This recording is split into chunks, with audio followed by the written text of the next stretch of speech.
Welcome back, everyone. I'm Keith. I'm your GM, your Keeper of Secrets, and with me we have Ivan Petrovich III, Professor Gregor, Vince, Pascal, Blake Emberlich, and Dr. Elliot Knight. And together we are going to be doing Echoes of Elsewhere. We are currently at Changeable Entertainments October Circus in New Eden. They were putting on an 11 o'clock private show on October 13th. By 12 o'clock, the show was supposed to be done. By 12:30, the police had arrived on the scene. 18 people had gone into the tent. Nobody has come out. You arrived on the scene as special consultants, with air quotes around that, I guess, to the New Eden Police Department. There you met with Detective Sophie Mills, who gave you a brief understanding of what was happening. You met Ben Williamson, who explained that the private show was unusual, but the people involved were willing to pay twice the normal fee in cash to get it done. You learned from Jenny, the ticket taker, that there was a disagreement between Ben and Lance, the MC of the show, that resulted in Lance punching Ben in the face. Professor Gregor, working with Jenny and with Vince to try to recreate an artist rendition of the person who hired the circus for this private show. Wonderful details about everything about this person's face, which is just a blank void. Dr. Elliot Knight, you downloaded security cameras, numerous footages from it, and you also noticed, as you had Diana, your AI, do analysis of it, the people, you can clearly identify everyone from the stage crew who had gone in. And then you have the 12 guests who go in, and they appear to be in cosplay mode. They were wearing long black robes that drug on the ground. They had hoods pulled up. Their faces were in shadows. It's hard to get some details. Diana is still working on trying to refine those images, but they were tough to see. There was no sign of this man in a suit going in with the others. What I do want to do, so first and foremost, I think the four of you all receive a text message at the exact same time, and it's the raw footage. And then second, I want to go back to the fight, and I want to see if I can catch the fight between Bill Williamson and Lance and see what that looks like specifically.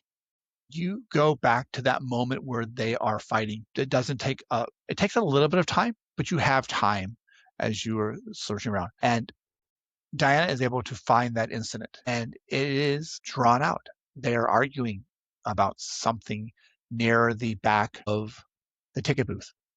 It's early on a Saturday. The crowd has not been there.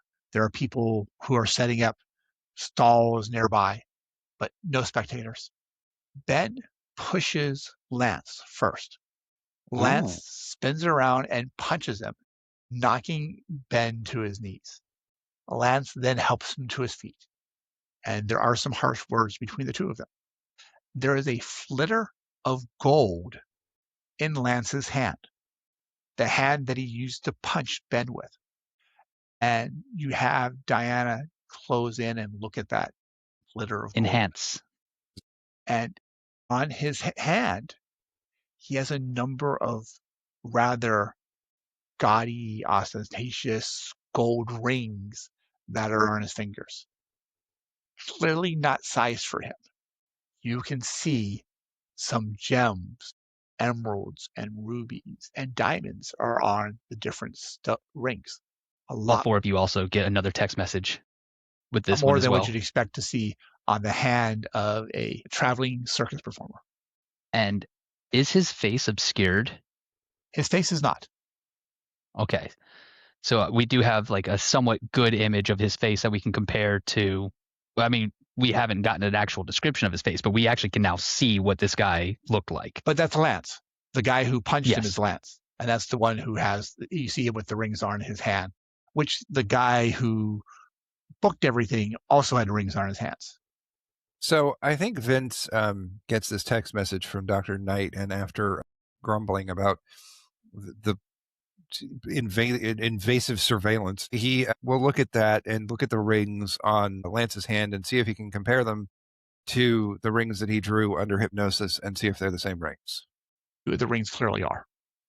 Interesting. The Okay, rings so I clearly point are. that out to the rest of The you. one on the middle finger and the one on the index finger clearly are the same as the that the man was wearing. The man in the suit was wearing. The other ones are not, but they are also bulky, like the on his ring finger and on his pinky. Those rings look really big, like they should be on like designed for like a thumb or an index finger. They're much bigger than they should be. Or an Ivan finger. Or an Ivan finger, an Ivan pinky. They're all thumbs, just big, thick, sausage thumbs. Would the appearance of these rings be sufficient cause to make an occult roll here? See if How I can so? basically suss out any sort of like meaningful, like, because it's just me, I haven't heard that much about like rings and agreements and pacts between things, but maybe Professor Gregor has some sort of association with cursed rings or rings that form agreements between people, or Yeah, go ahead and make beings an that occult roll. use them for sort of thing. I'm afraid not. No, it's a 95 out of 55. No. Okay. I will tell you that on one of the rings, you spot something that looks like it might be a crest of some sort, like a signet ring almost. Could I like reverse image search the crest? You jump on Google and do the reverse image search for it, and go ahead and make a library search roll in this one. And this is going to be a difficult roll for you. So you're going to have to make an extreme success on this for it to be successful. Understood. Can Diana offer a help to give him a bonus die? How does this help from Diana take place? Is Diana just kind of lurking on his phone? Like It's entirely possible. Clippy from the original Microsoft days? Well, I guess that question actually goes to Professor Gregor, because Diana is an optional download. Would Professor Gregor have installed this to overwrite the AI assistant that would come with the default for the phone? Yeah, I don't see why not. Professor Gregor's not like especially if it's not like if it's one of those like accept all cookies things. It's not something Professor Gregor would have thought a great deal about before clicking on agree to do. Sort of just like he's not exceptionally tech savvy or anything. So I think this is part of the class action lawsuit that's currently against Diana and Dr. Elliot is just like how easy it was for people to accidentally say install this without understanding what they're installing. There are a lot of reasons why Vince has a very old cracked phone. One of them is he can't afford anything better, but the other is that it can't run Diana. So then, yeah, I think that would be how it is. One of the agreements was basically that the data could be processed by the AI of anything that you're interacting with. So go ahead and roll with advantage as you do this reverse image search going through with it. So is that a reduction in difficulty, or is that a bonus die? Bonus dice. Bonus die. All right. Inside the 10-sided die, you're going to roll twice, and you're going to take the lower of the two. So I rolled a 34, which is hard success. For an extreme success, I think I would need a 14. So I will spend the 20 luck to figure out what this is. Nice. Okay. I love how quickly everyone burns through their luck. It's a great idea. It's not going to come back and bite us ever. Yeah. This is a very ancient Romanian crest of an old bloodline. And as you're looking at it, as you're going through it, one of the things that catches your attention immediately is when an old original edition of Bram Stoker's Dracula came out, had the same crest on the back of the book. But you're glad I brought all these vampire supplies now, eh? Yeah. Professor Gregor is going to turn to Vince and say, I have to apologize to you. You were entirely justified in your preparations here. It's all good. We it just need to seems find me. Van Helsing, and then we'll be all set. I think in this situation, Vince, I am sorry to say that we are what must pass for Van Helsing. Vince Helsing, Okie dokie. I wish us luck. so long as we don't spend it all. So if I see that and I see the Bram Stoker's Dracula on there, I'll I'll send it in the group chat. yeah. I'll start doing more research on my old cracked phone about other ways to kill vampires other than the ones that I have, just in case there's something that we missed that the tropes that I know don't have, and it just covering my bases. Blake, you have taken Ben and the detective away from the crowd as they were examining the photos, trying to do the artwork, do the hypnotism, analyze the videos. You got them away so they didn't have to see how the sausage was being made. Where did you take them? Well, we're going to the performers' trailers, and I think it's a bit of an odd sight. Blake is leading them, and she's wearing like kind of ripped jeans, baggy alternative jacket. Tattoos are popping out from her wrists, and behind her is this very well dressed, very buttoned up detective. And Ben, she looks back at Ben and is like, "So you and Lance, you close before the fight, or?" We have different opinions. My job is to make sure that we stay profitable and we stay safe, and we are invited back year after year after year to the same venue. Lance is a performer. He wants to be creative. He wants to change things and take risks. And he drives me nuts. He is one of the best people you could have in the ring, driving the crowd up, keeping the energy high. But if I left it up to him, he would chase after every bell and whistle that came his way and never get anything done. And yet this private person came to him. Did. Lance is good at that. Lance is good at finding private shows. He gets a lot of corporate sponsors. He goes in, he meets with their HR person or their director of services, and he tells them what a great team building exercise is this, how we could do some things with some of the employees to make it more enjoyable, get them to bond. He has an entire spiel for it. And it goes, and he usually can get us a couple of those a year. And they make a difference. But it's like we're supposed to be on the way to Franklin today. We should be broken down and driving today to get to Franklin. And Lance should already have been talking to people in Franklin for the last week or 2 weeks or 3 weeks about arranging something. He hasn't. He just had this one. This is the only one he had booked for this season so far. And is this his trailer? Yes, we are at his trailer. And Detective Mills goes out there, pulls a knife out, flips it open, cuts the police tape off of the door, and then opens the door up. She goes, "Okay, let's go on in." Because we've already had our crime scene people come through here, categorize it. They've taken pictures of everything. And for the most part, it's a performer's trailer. There's clothing scattered all over the place. Clearly, he does not have someone to come in and clean up after him like you guys do at the Rosewoods Manor. He runs in. There's a number of costumes out here. Many you would define as very tight-fitting and revealing costumes, even for a gentleman to have. And there are selections of books and targets. The books are simple, light reading, fantasy type books, nothing heavy in here whatsoever. There is signs that there should be a laptop in here. It's not here though. I realized that all of a sudden I'm here with this detective lady trying to put on a good face. Blake has never done a room investigation. She's going to pull out her phone, and open up the Diana app, which she has used to send documents that she hasn't wanted to read to Dr. Knight. She's going to start recording.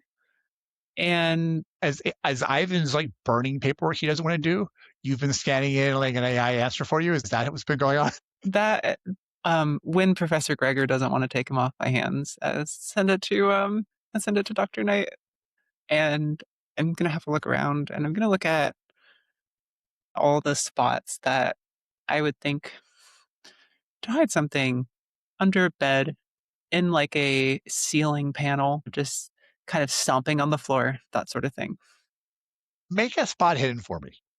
And Detective Mills is watching your eclectic method of investigation rather closely. Cool, that's a success. 44 under 50. What type of boots are you wearing? I'm assuming you're wearing boots. Yeah, we're wearing combat boots. Okay. And as you're stomping around, there's a point where you stomp on this floor of the trailer and the panel underneath you gives way and it pops up, just tilts up at an angle. And you can see down in this hole in the floor a piece of fabric balled up. It gives a look at the detective, very pleased with herself. And then the detective starts taking some pictures of it, puts some gloves on, reaches down and takes the thing out, and she lays it on the floor next to you, and she takes a picture of it, fold it up, and then she unfolds it, takes some more pictures. Inside, you see two rings. One is gold with a emerald on it. The other one is gold with a ruby on it. They're big rings. The one with the ruby has a symbol on it. This looks like a signet ring. Did you look at the text that Professor Gregor and Dr. Knight were sending back and forth? I think so. I think I would have also sent a text that said weird vibes at main stage. Okay. Professor Gregor sent a text of a crest that he had found. And that crest matches the crest on the ring that you found. Does Sophie let me grab the rings? How are you asking, or are you just going to reach for them? After she does her police detective pictures, that sort of thing, Blake's going to just reach for them. Yeah, go for it. Go ahead and make it. I think with sleight of hand, use any type of success. Success. While everyone else is doing it, I'll spend 15 luck to get there. So you get in there and you snag it up right before she gets the chance to stop you. Just more paperwork for me. All right. I'm going to need to get like a DNA swab from you later on just to clear things. We'll probably do that with your entire team anyways. But why? What'd you do that for? Bring it back. Where are you going with it? I have a friend who would love to see this. Okay. She wraps you take both rings or just one? Just the emerald. No, sorry, the ruby one. She's going to take the ruby one. Okay. And she'll wrap the emerald up and she'll put it aside and she follows you out. Where are you going? I'm hoping enough time has passed. I'm going back to Professor and Vince, and I think maybe Ivan's still over there. Enough time has passed, yes. Yeah. Going to circle back. Okay, everyone is back together. Hey, Professor, I found something you might want to take a look at. Excellent. What have you found? Just going to like literally toss you the ring. My goodness. That is no way to trade evidence, you know. This is it. Where did you find this? We found it in Plance's trailer. A spot that the police missed. Well, that connects some dots, actually, and I show the painting and the rings on the painting and the rings. I show you that the ring matches. And then I guess Professor Gregor, you can probably show her about the Bram Stoker connection. Not in front of the... Wait. Maybe we shouldn't talk about how vampires are real in front of the detective, but... She might start not taking us as seriously if we talk about how vampires are real and are responsible for all of these disappearances, probably. But we don't know You that know. for sure. We just have No, a not for certain. But tenuous this connection, is perhaps. good evidence for that. Detective Mills is staring at you as you're talking about, we shouldn't be talking about vampires in front of her. And she's like, are you for real?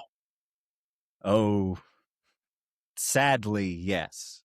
Hey, we dealt with a were-yeti a few years ago. Vampires are nothing. Yes. No, but theoretically, have you ever read Dracula? I know that's not a part of typical detective training. No, I watched the movies. I mean, everyone watched the movies. No one has anyone actually read that. I have. Ooh, it's a fascinating read. One of I these. mean, it's an epistolary book. It's very unique in its structure. Yes, it's sort of like those found footage movies, but in book form. A sort of media that's real within its own context. I have not read it. Can I please have the evidence back? I think Professor Gregor is having intrusive thoughts about trying the ring on to see if it's cursed. Don't do that. I think he's gonna do it. I think that's the kind of like curious he is. He's gonna. He's gonna try to see if it's cursed. Okie dokie. Only one way to find out. Vince backs Ah. away. You take the ring and you stick it on. Okay, you have a ring on your finger. Nothing happens. Nothing happens that you're No aware curse. of. Then it turns out that's good. Nothing happens So that he you're must aware have of. been bewitched by some other means. I'll take off the ring. Feels a little tight trying to get it off. Well, that's how you know something is cursed, is if you can't get it off. Is it actually so? Because it's much larger than his finger, I think. It is much before he larger. puts it. But getting it off, despite it being larger, is very difficult. I think there's a moment where you're all watching him, and Professor Gregor has this, I don't want to take the ring off. So he's not straining he's not straining his fingers out. He's pulling it with his finger bent, and it's just snagging on it. So Professor, take the ring off. one of your companions reaches out, guides your hand, the ring slides right off. Fascinating. That is fascinating. For a moment, you feel like Bilbo Baggins. Yeah, we got to take it to Mordor. It's all good. It is. I wonder what the effects are of extended exposure. I don't think that's Because something he you must need to have find placed out. it on for well, our substrate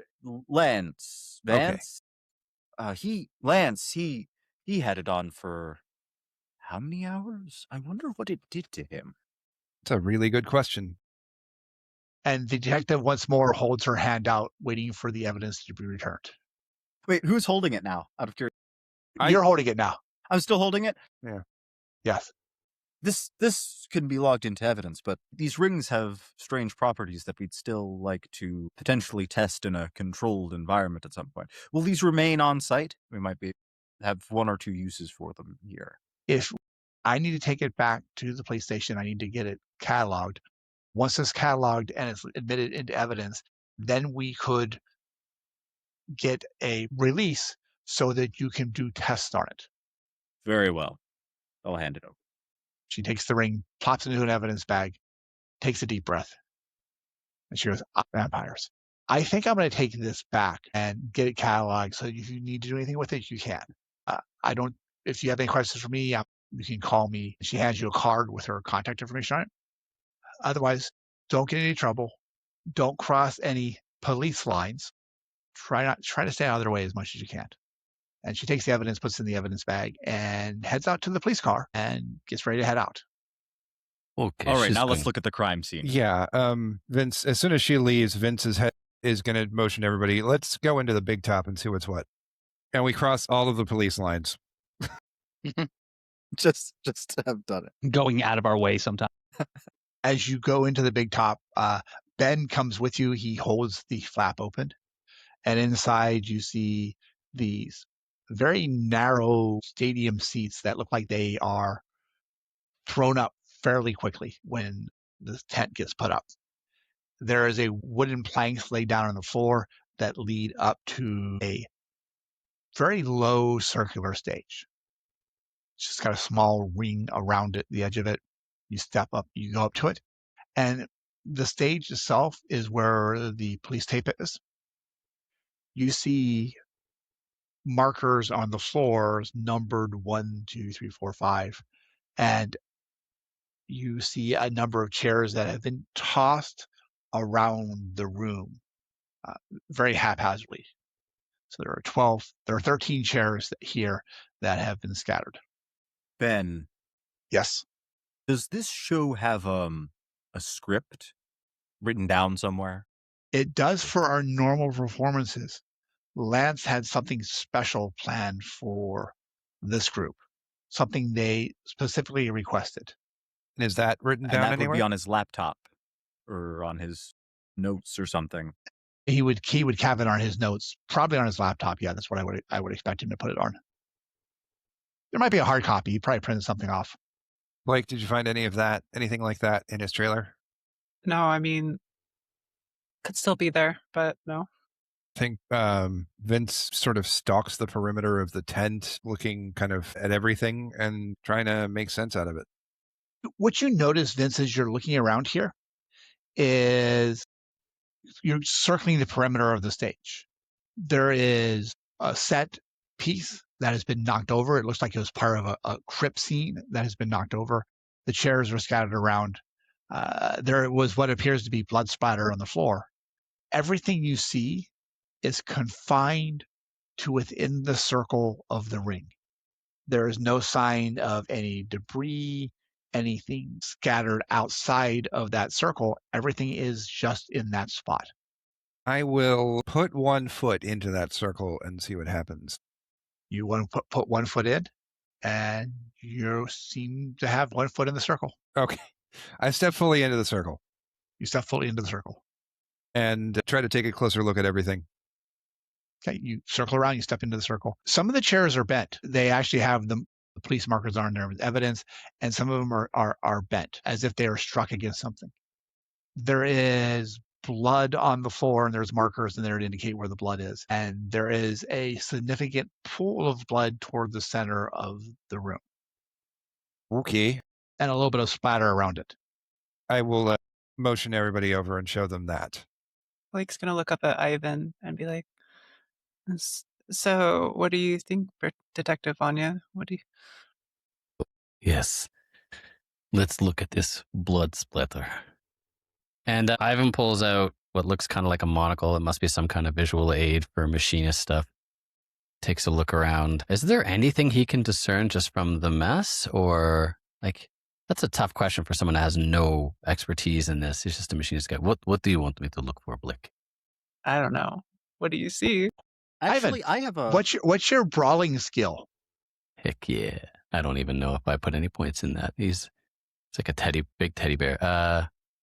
Is it? I go from A to C. So does that mean I don't have a brawling skill? Oh, no, No, fighting you brawl. Yeah. So fighting subtype brawl. It'll be under F. Thank you. Sorry, there's a section for fighting skills. It's not bad. It's 52. Hey, Make a fighting brawling roll for me. Yeah. 51. 51. Okay. I think you're looking at this and thinking theirs was a good time. That this is the type of damage to the chairs that you would see. That if you were at a good friendly bar, the type where people might get a little rough up with each other.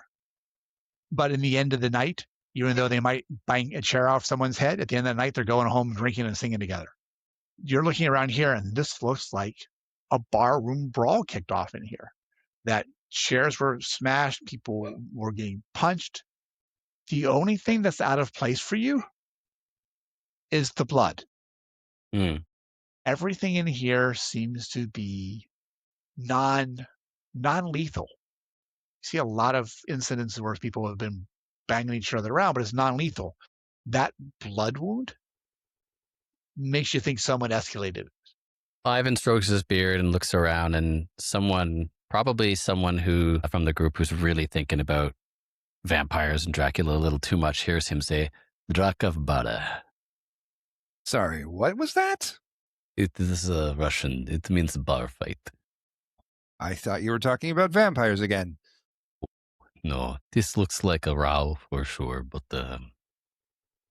The blood is, not like people actually were trying to hurt each other. Almost like, cut on scalp bleeds a lot. And then he goes to certain places. He goes, cut right here bleeds a lot, And Vince, I think you do notice when he says bar fight, you do notice that there is a bar set up, like a little small portable bar set up outside the circle, outside the ring, untouched by the damage that was wrecked inside of it. Vince does his best to ignore it, but there is a pull. And you guys notice him look at the bar and then look away and then walk quickly out of the tent. You just leave. He's dealing with some things, I think. Yeah. Oh. And I think, yeah. I think Elliot's going to step up and look at the blood, and just I don't know if there's like a biology thing I can do or something to try to get any more information about it, like how severe this amount of blood would be, or just anything really. You have science medical, right? Yeah, science, biology specifically. I also do have medicine and You can either make a medicine roll or a science biology roll on this. they are the same number. Nah, that didn't happen. It's a 92. So yeah, it's a lot of blood. It's a lot of blood here. You don't know how many people this might have been from. Whether it was from 1 or from 3 or from 12, you have no idea. So because you don't know, you can't really tell whether it's significant for a single person or not. It would be significant it's significant for a single person, but you don't know this came from a single person. Could be multiple people. Elliot kind of strokes his chin a little bit and goes, "Yes, this is blood." This blood is made of blood. It is made of blood. Well, that's a good point. It is truly blood. It's not stage blood. Yeah. Okay.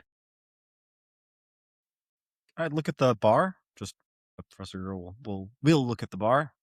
It's got no compunction about. You go over to the bar. There are several bottles of liquor here. There is a cooler in the bottom that was once filled with ice that is now just water, and there are bottles of beer floating in it as well. You do not see any sign of anything having been opened. I see. So a bar fight with no drinking. That seems unlikely. And the blood not near the bar. I think to distract himself, Vince is outside of the tent chain smoking, and he's going to walk the outside perimeter of the tent and see if he can see anything. Make a spot hidden on the outside. I can do that. How did I do? Oh, that's a failure. And I'm not going to spend that much luck. Unlike the rest of you, I am not spending that much luck. You know what, though? I am going to push the roll. I'm going to look closer at whatever I'm looking at, and I'm going to push the roll. Okay.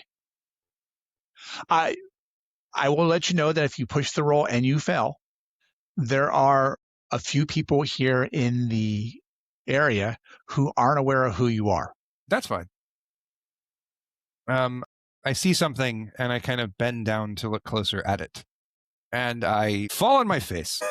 Not exactly. So you go down there, and suddenly you feel a hand grab you on the shoulder, spins you around, and you get punched in the face.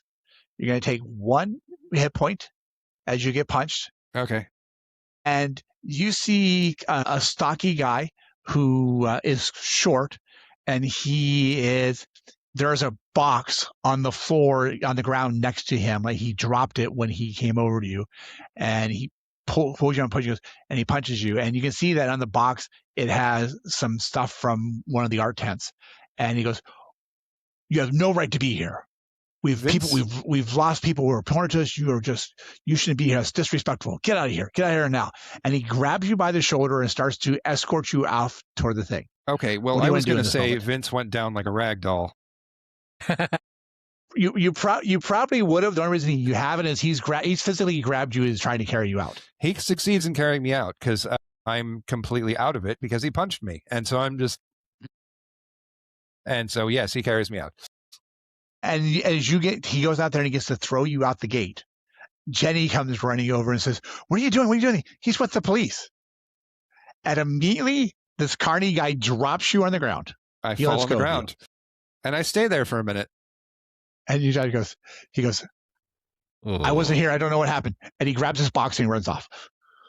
Vince rolls over and sort of says, ow, and kind of tries to get his senses back. I see him at Foul. He's okay.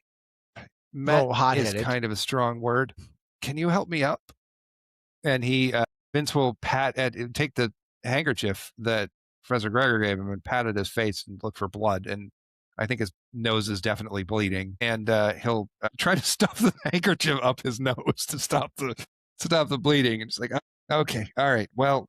And she goes, no, just pinch your nose. And she's trying to get you to try to do a magic trick with the handkerchief. Okay, well, I pinch my nose and do the, go backwards thing, which is actually not medically indicated for yes. For nosebleeds. Don't tip your head backwards. That's not good. Okay, I tip my head forwards, and then I say, now what? And then just sit. Are you okay? No. Is your vision blurred? Are you gonna pass out? I'm not great at being punched. I'm gonna sit here for a minute, and that's what I'm gonna do. And he sits there for a minute. You're sitting there after having gotten punched. You haven't found anything on the outside. What are the rest of you guys doing? Would anyone else like to wander off by themselves? I was going to say, did any of us hear the altercation outside the tent? I make a listen check. On the dot, actually. 50 out of 50. Nice.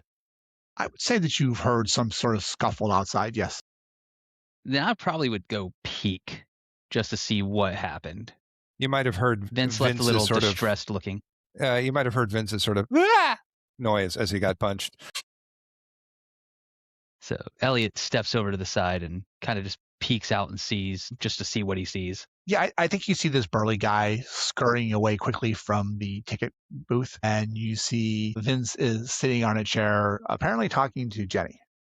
I'll just probably walk over there and just check in. I assume, like, as I take a couple of steps forward, I notice that Vince is leaning forward like this. Yeah, as you actually advance forward toward him, you can see that there's a little bit of blood on the front of his shirt and a little bit from his nose. And having done such an exceptional role trying to detect blood earlier, you have noticed blood again. But here's what you notice. Vince got smacked in the nose and he's bleeding pretty good. That is not even close to the amount of blood you saw inside. Like, Vince would have to have been punched in the nose like 10 times at least to even come close to matching the blood you saw in there. So Elliot gets up to Vince and it looks like he's about to say something to him, and then it's like he just gets like completely sidetracked in his thought, and he just goes, "You're just too much blood." You're just gonna stare at me, Professor? Or yeah. He literally says out loud, "That was too much blood," and he turns around, completely forgetting about Vince, and starts walking back to the big top. Vince says, "Yeah, that's about right." So Ivan would have been looking around. He probably heard the noise, but brushed it off as, I don't know, someone stepping on a cattail or something. And okay, it's a little. So he doesn't step outside. Sort of keeps looking around and notices that again, it's way too much blood. And is officer with us, or is she gone? She has left. She took the. You know, she might want to know this is too much blood for firefight. It seems very confusing. And then he'll look around and see if anyone has anything else to add, and then he'll get up and step out the tent. If he's got nothing else he can see that piques his interest. I have a question about a potential application of a questionable skill application. So, in order to determine like sources of blood and where they must have been standing to form certain splatters, there's like a applied fluid. Could I roll science physics to try to figure out where blood they were splatter. standing? Yeah, blood splatter, basically. I think that would be okay. Then I'd at least give that a shot. Figure out like try to recreate like the scene, I guess, from the splatter. Wow, no, apparently not. Actually, so yes, what you're assuming is like if someone came in here with like a bucket and they just spilled it, this is kind of how it would look. I see. You spilled paint before. You knocked over a paint bucket before. You kind of know what that's going to look like. So I think I want to push this, and I think how you do this is potentially disturbing the scene, and that is he'll get like, okay, so we'll see which one qualifies as pushing. One is to just get some water and sort of spill it and walk around a little bit and see what happens. The other is to potentially like take his Swiss Army knife and cut his thumb and walk around outside and see what it looks like. What are you trying to do with this? Just try to like, again, recreate the scene, like what, like figure out if this was from a wound, like how many people were in the fight, or if this was some sort of looks more like a choreographed thing, like people moving very slowly, because you can tell how. Does that make sense, or am I? Nope, that makes sense. Yeah. Go ahead and push your roll. Which one are you doing? Oh, physics, I guess. I guess it could be spot hidden. Trying to recreate it with water or recreate it with your bleeding out of your thumb? I think I think it's more. It's a better sort of push to recreate it by using his own blood. Nothing can go wrong by trying to cut yourself. Yeah. Absolutely not. This is going great, guys. Absolutely We're making not. good choices. We're making really good choices. Nah, no, this is not going well. You set off the bomb now, somehow. I've set off the bomb. Professor Gregor steps on a landmine. You take the knife. Mhm. And you've seen movies before. You know how to do this. Take the knife and cut down your thumb, and you'll get a little blood for it, right? Yeah. Okay. Have you ever heard the phrase, like, always cut away from yourself, not towards yourself? Yeah. Okay. Well, you Apparently definitely not. should have been cutting away from yourself, not like cutting towards yourself. As you take a point of harm, you take a hit point of damage as you slice your thumb. Okay. And which thumb were you cutting? Your left thumb or your right thumb? Left. Left thumb. I'm assuming you're right-handed. Okay. Anything that involves your left hand or involves both hands until you recover that point of damage is going to be done at a disadvantage. You're going to roll an extra 10, and you're going to have to take the lower of the two rolls, anything involving that hand for a while. And the other thing is you realize that you're going to need more thumbs if you want to try and create that Yeah. I think he'll just sort of. I think you have like 10 available if you want to. I think he'll just immediately, like, he does it and then immediately is filled with regret. It's just like, this was a terrible idea, and sort of he takes his second handkerchief and sort of wraps it around his thumb and sort of holds it down and sort of makes his way out of the tent. But why? Elliot starts to walk in and he goes, "Why are we all bleeding?" It seemed like a good idea at the time. Elliot's walking in and Professor Gregor's walking out. The two handkerchiefs are now blood covered. I don't understand his motivation. I think Vince has recovered enough that he wants to go back to searching. And there are other caravans, trailers, right? Besides Lance's? There is. But Vince, what you notice, Professor Gregor, what you notice as you walk out of the tent is there is another tent outside the circle, outside the fence, the chain link fence. There's another tent out there. This tent is small, colorful, circular. It has a banner standing up in front of it. And on the banner is an eye, just a big eye in the center of it. Boy. And beneath it is a crystal ball. And above the eye is a spread of tarot cards. So this is all on a banner? On a banner in front of a tent outside of the fence. And with that, we're going to stop this episode. Thank you very much for joining us. Wonderful time. Hopefully everyone will figure out how to avoid hurting themselves.